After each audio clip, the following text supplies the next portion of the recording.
Hi everyone, I'm Dr. John Douillard, and today I want to talk about one of Ayurveda's most powerful breathing techniques or pranayama exercises called Bhastrika, or the bellows breath. Think of a blacksmith using a bellows, and think of your lungs as a bellows, using the whole rib cage to move air in and out. And I want to talk to you about some of the science behind this exercise. I've been using this bellows breath as part of my 1-minute meditation for decades, and I've seen nothing but just phenomenal results. And I've never actually written about the science behind Bhastrika, so I want to do that today, is talk about the science, and I also want to take the time to demonstrate the 1-minute meditation, because it only takes a minute, and it's quite phenomenal what this breathing technique can do. You breathe for 30 seconds and you sit still for 30 seconds in a meditation, and the value and the benefit of that is nothing short of amazing. Clinically, people feel more calm, they feel more alert, they feel more clear, and now there's a significant amount of science to back this up. So what's also interesting is in the 1960s and 70s, yogis from India started using yoga techniques, which include, whenever you say yoga, you have to include yoga, breathing, and meditation. And a lot of experts believe that the breathing part of that is the most powerful. They're all really important. I'm sure experts can make the case otherwise, but there are experts who think that breathing is critical to this. And there's some interesting value to that and some great science behind that. Point being is the breathing is in fact very important, and a lot of yogis were able to use breathing techniques to control their autonomic nervous system. Their autonomic nervous system is the automatic nervous system. It's involuntary. You're not supposed to be able to control that with your mind. You're not supposed to be able to slow your heart rate or change your blood pressure or change breathing lung capacities and things like that. That's the physiological thing that's involuntary. Well, yogis were able to prove that. That kind of hit the scientific world, and decades later we have so much science now proving and supporting the benefits of yoga, which means yoga postures, asana, breathing, pranayama techniques, and of course meditation. And I've written about all of those, but today I'm going to talk about one specific exercise called Bhastrika. So Bhastrika is this bellows breath, this using your whole rib cage as a bellows, and I'll talk more about how to do that in a minute. But the studies show that it increases brainwave activity. So the brainwave, particularly in the temporal parietal parts of the brain on the sides, become very active, which is critical, which is important, because we do want and expect to see brainwave changes. What they also found was that the brainwave would slip into gamma state brainwaves after, which is a really rare brainwave phenomena linked to universal love, higher virtues, higher morals, increased self-awareness, spirituality, enhanced consciousness, higher states of consciousness, and prayer, all linked to gamma brainwave activity. Other meditation techniques like the brahmari exercise also has been shown to increase gamma brainwave activity, and I've written an article about that. That's the humming bee one that increases the nitric oxide by 15 times. Now, whenever you breathe through your nose in a pranayama technique, you are going to increase the Nobel Prize winning molecule called nitric oxide.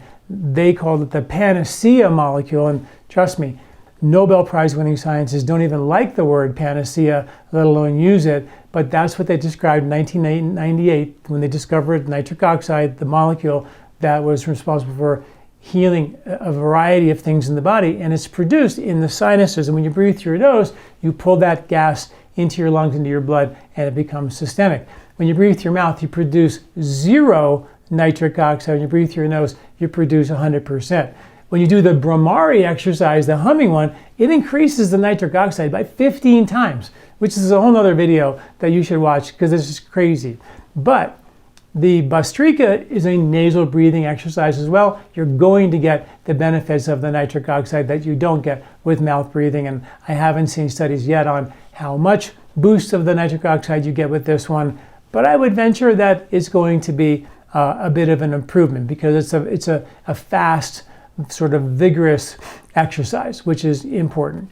So from the brain's perspective, it increases gamma production, sort of this openness, universal love feeling, which is just great. And it also has been shown to literally calm your nervous system down. When you do it, you stimulate the sympathetic fight or flight nervous system, but right after it goes right into parasympathetic activity. The sympathetic, naturally, the fight or flight goes down, and parasympathetic, rest, rebuild, rejuvenate, digest better, goes up as a result of this exercise. And that's been studied to have an impact overall long-term effects as well as short-term effects. In other words, there's an immediate effect right after you do the exercise, and there's a long-term beneficial effect. The long-term beneficial effects have been shown around heart health. They've been shown lower blood pressure, lower heart rate, a decreased stress response, significantly increased reaction time. What they found with the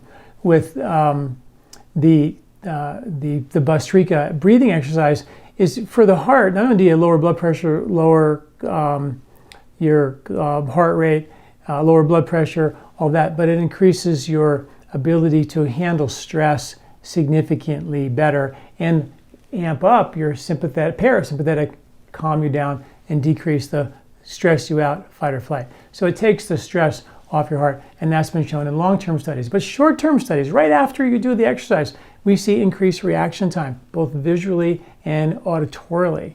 They did studies with athletes, and they found that the reaction time was significantly better. And they were like, this is so important for people who are, machine workers, surgeons, people who need quick reaction time, athletes, things like that. Very, very important. They also found that they saw increased reaction time with kids who are in special needs, whose reaction times are generally slower.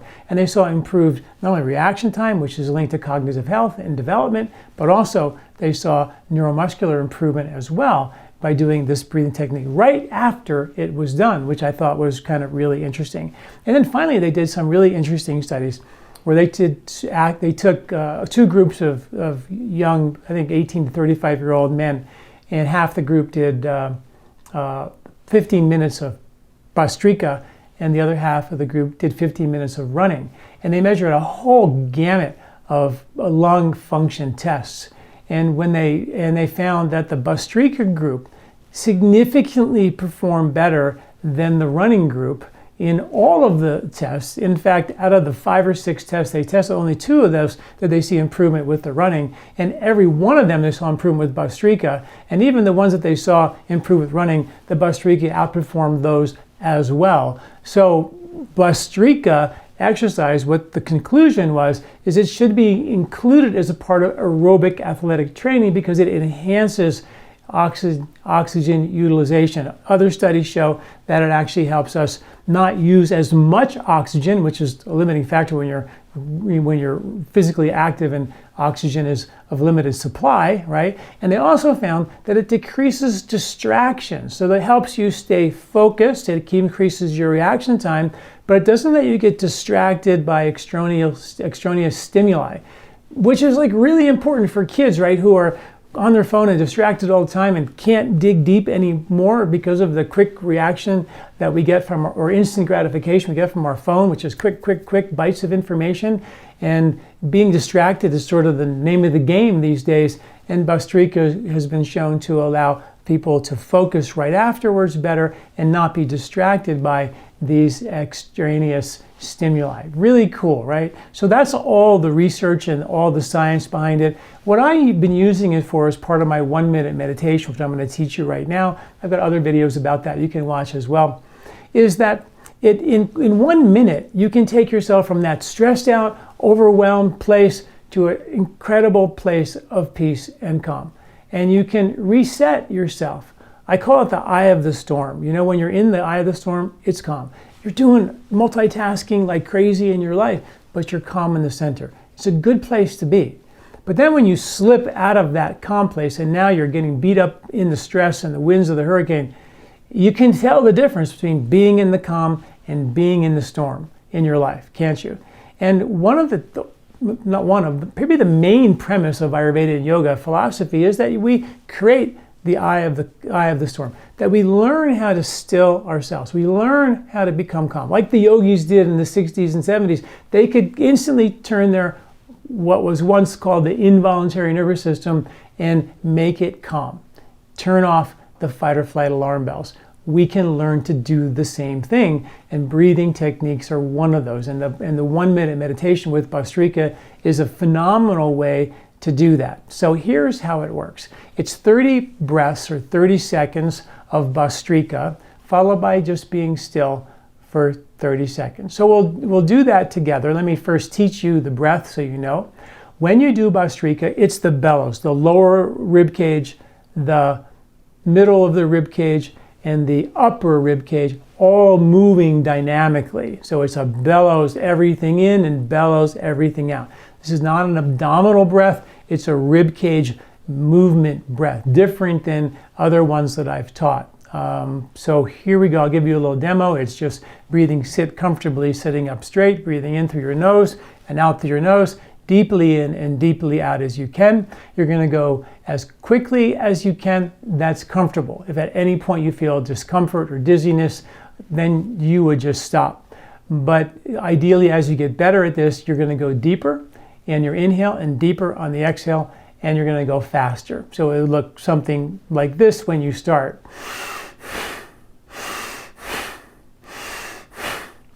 And then eventually it can become deeper and faster and deeper and faster, and then go from there. Okay, so let's close our eyes. Sometimes you might need a tissue to help clear your nose before you start this. So it's always good to have a box of tissues handy for that. So here we go. Sit still, be comfortable, and here we go. Begin.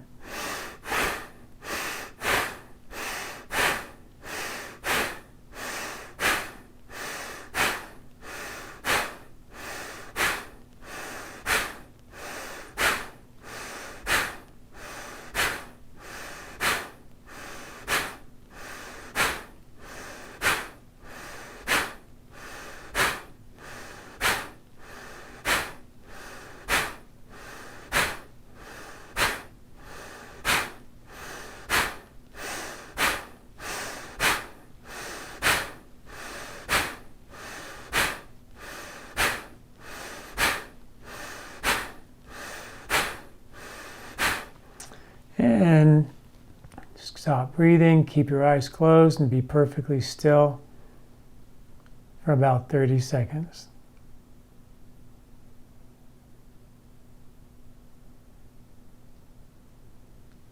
It's natural not to need to breathe.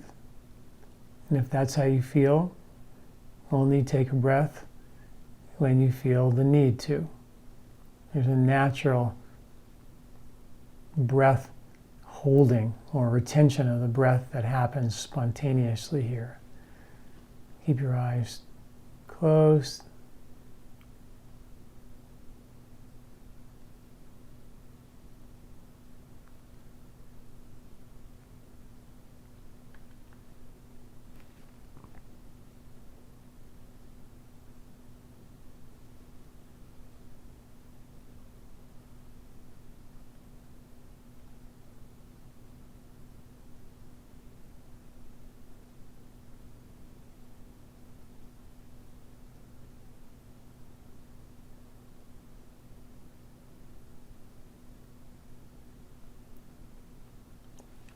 And then if you have more time and you want to do a little more of an extended meditation, you could actually bellows breathe again for another 30 breaths and then be still. And you can continue to do that if you like for upwards of 10 minutes.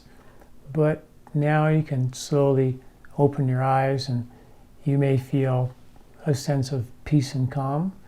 Doing just this 1 minute meditation multiple times throughout the day when you feel stressed out as a way to quickly restore the calm. Great way to train yourself how to be in the calm and how to perceive the difference of being in the calm and being in the storm. And the more you can continue to train your brain that you prefer and function better from the calm, we can use the 1-minute meditation with Bhastrika to continue to reinforce that neurology. That neurology has been well documented to be less fight or flight and more parasympathetic, rest, rebuild, rejuvenate, and digest more efficiently. So a great way to reset that, use it once, twice, 3, 5, 10 times a day throughout the day. It's just a minute.